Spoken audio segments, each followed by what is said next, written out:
Hello everyone, it's Philip from Limitless bringing you another interview from the Stuttgart Regional Championships.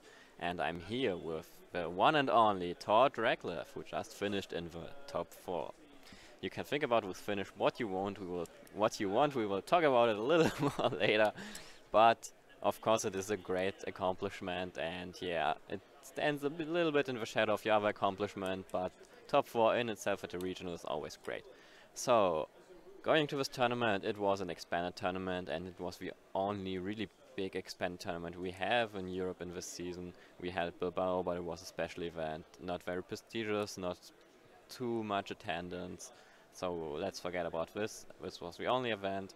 So it was, of course, tough to make adjustments for a different format and to test through it. So how did you prepare for Expanded? What did you think going into this tournament? And how did you end up making your deck choice?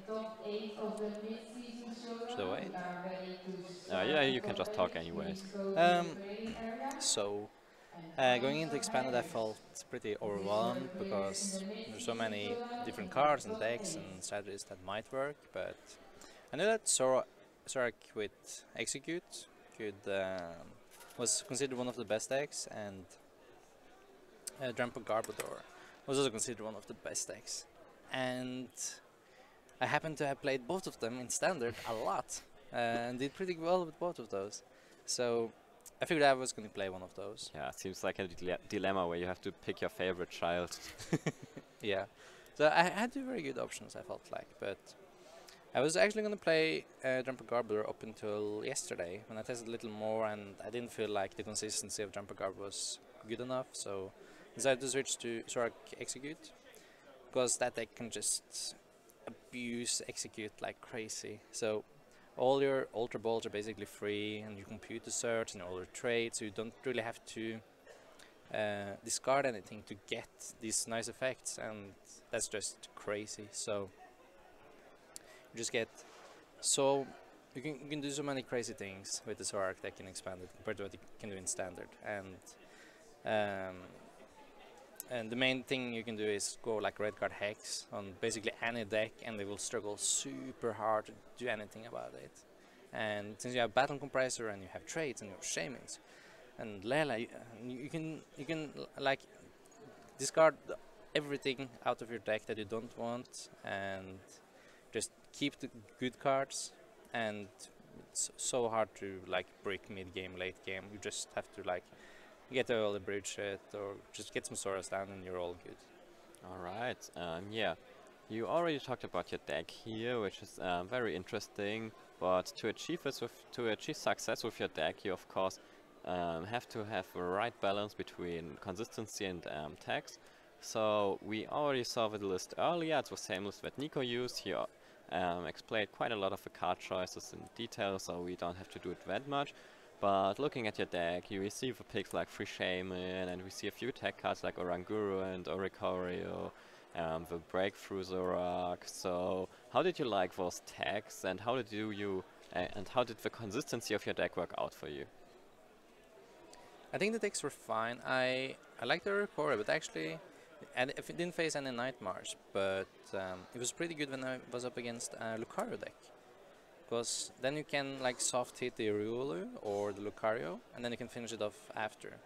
So I got like a turn 1 60 damage on a Riolu on my opponent's or on my first turn, going second, and that meant that Focus Ash was turned off, and he didn't really want to evolve to knock out the Ricorio either, because it didn't really do much, right? So it was a really nice way to kind of pressure and being very defensive at the same time. So it was definitely super good there. Most probably won me that game.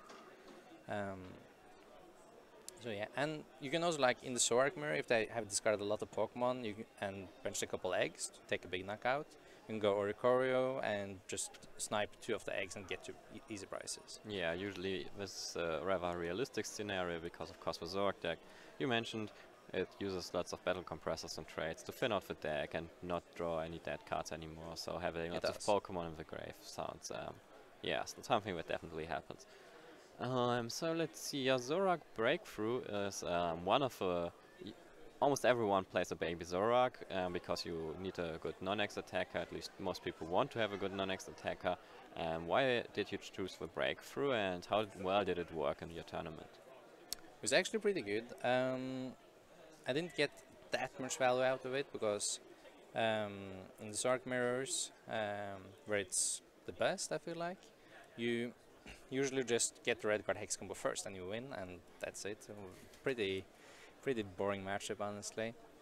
But in theory, you can evolve, attach TCE, and then you're safe against the red card hex. You don't really need anything else because your opponent needs a big bench to knock out your Zorak with his Zorak, and the big bench can be punished by the baby Zorak. So then you can just knock out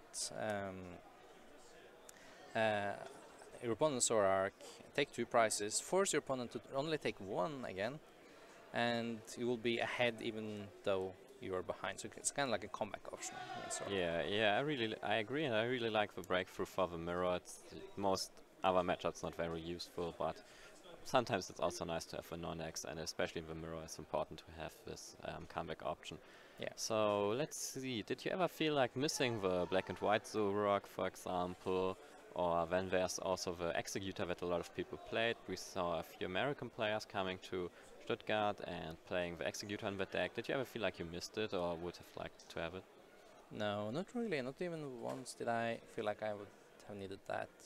I played the Oranguru for the mill deck, so I feel that's superior to Executor in that way, and I feel like the Zorak is superior to Executor in the mirror again, so I didn't really see any uses for Executor, because Executor can stop like the hex chain from opponent, but you might as well just go baby Zorak and knock them out instead. It seems much more effective.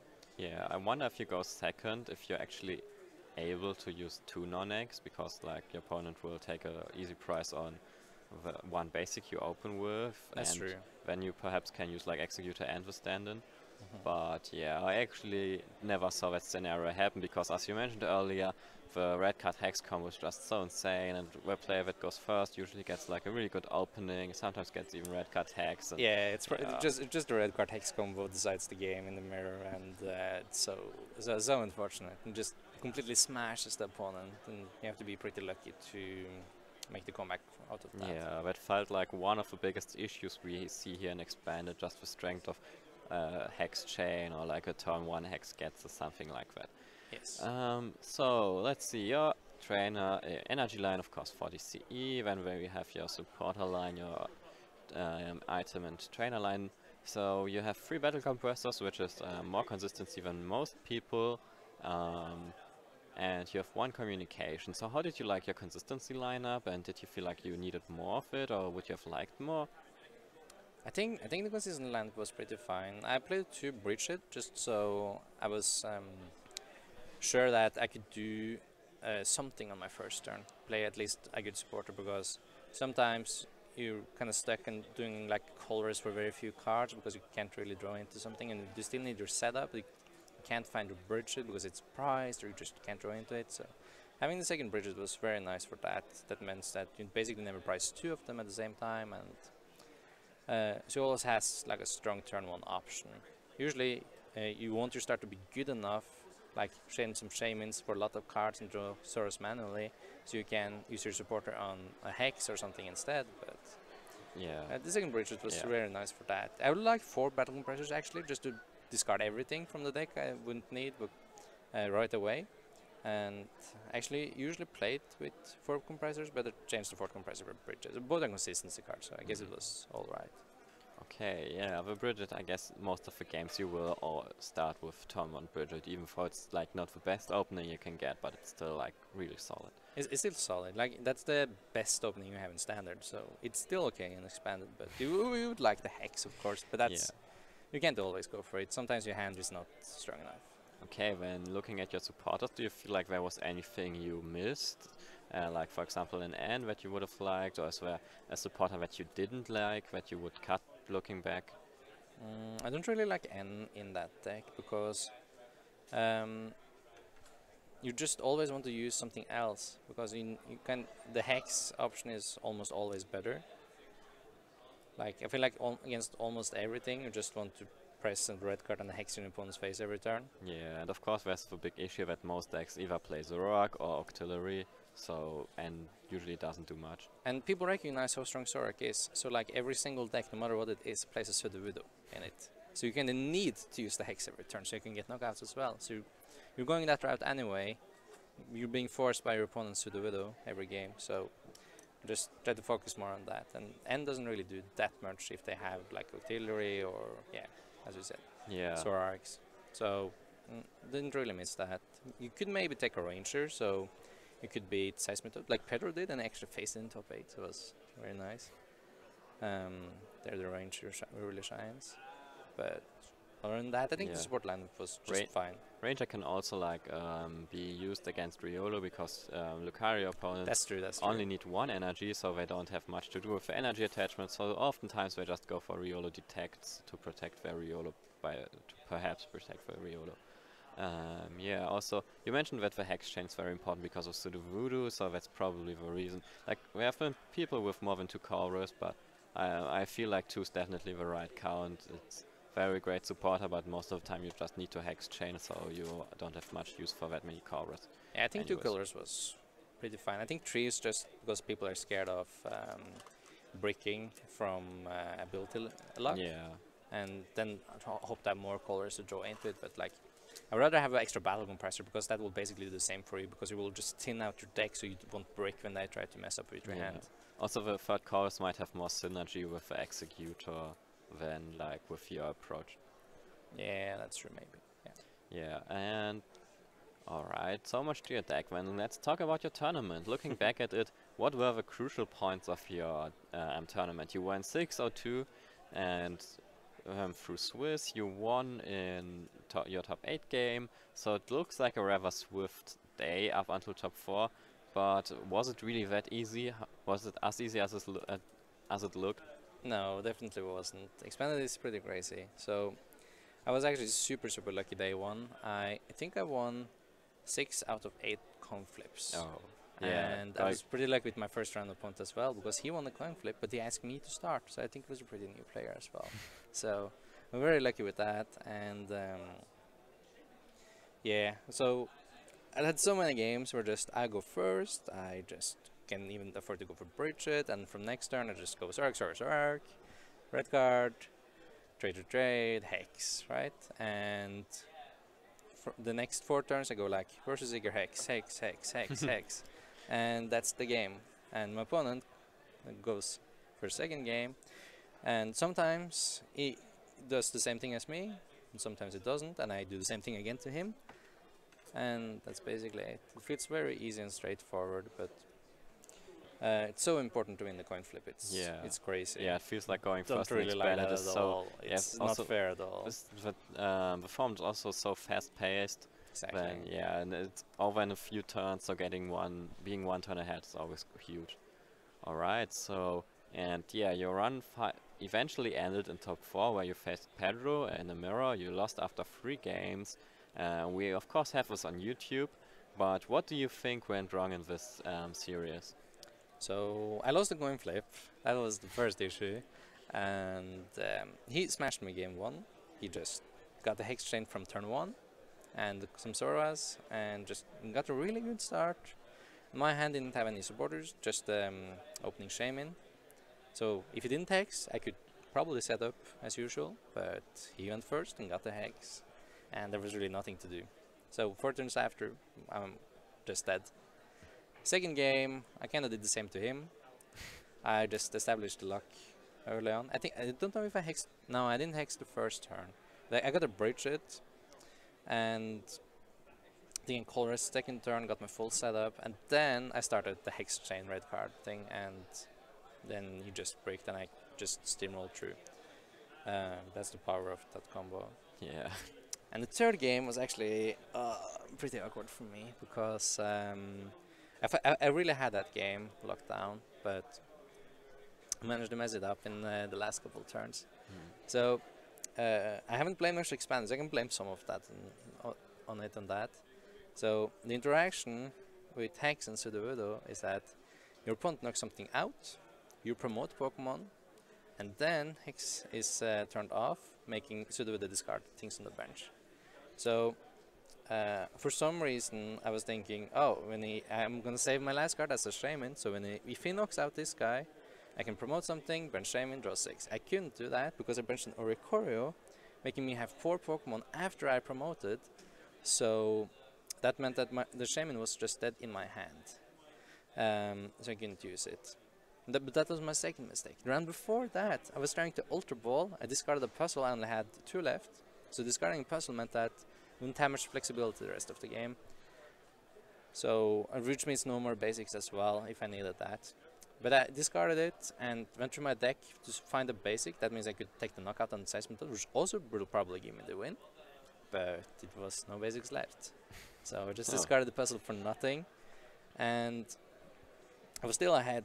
But then I did bench the Oricorio as well, right? And then I couldn't Shaman the next turn again. So I played myself out of that game completely.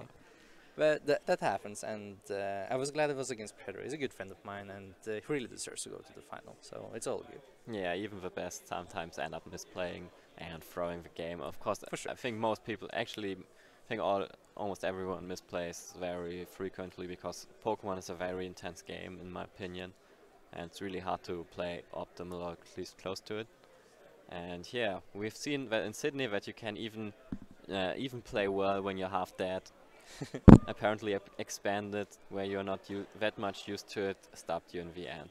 But well, anyways, that was a great run and congrats to top 4. The last thing I'm curious about is your general thoughts about expanded. We don't have this format a lot and a lot of people don't like it, but what do you think about it?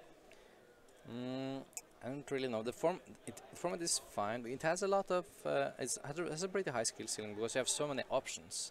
Since you have access to basically everything, since your engine is crazy with versus seekers and battle compressors and stuff, and between Leylas and Shaman, you basically have everything, especially if you play Zoroark. But having Hex Chain and Red Card being a thing of the game is not healthy, and since it's so aggressive and so fast paced, the opening coin flip has so much to say, as we talked about. So it's I think that alone makes it a pretty bad format in my eyes. So even though it has a lot of good things to it, that alone just makes it very random, and definitely don't like it as much as Standard. Yeah, most of the drawbacks of the format I think come from Zoroark being so dominant, and the ways to counter Zoroark just end up being random stuff like Glaceon or like Red Cut Hex and all of this. Also like someone gets this or Hex Maniac are really annoying and things that shouldn't be there. But generally I think expanded, like having this wide card pool is like always great. You have so many tools to make your deck consistent and good, and we've seen like different decks like Gardevoir and Sableye finding the tools to keep up with the popular decks and come out in top 8. So yeah, I enjoyed seeing this tournament, playing in it, but there of course have been lots of issues that we talked about, and yeah, just cards and combos that don't let you play the game at all shouldn't be there. Like my first game against Pedro is like a perfect example of that, because I have a pretty okay hand like normally, but he goes first. So I can't play at all. I just bench basic Pokemons the whole game and watch them die each turn. So it was pretty sad. Prime example of that expanded isn't all that healthy. Yeah, I agree. So thank you for your time. It was a pleasure to talk with you. Congratulations again on your finish. I hope everyone that watched this enjoyed it, and I'm looking forward to bringing more interviews in the future.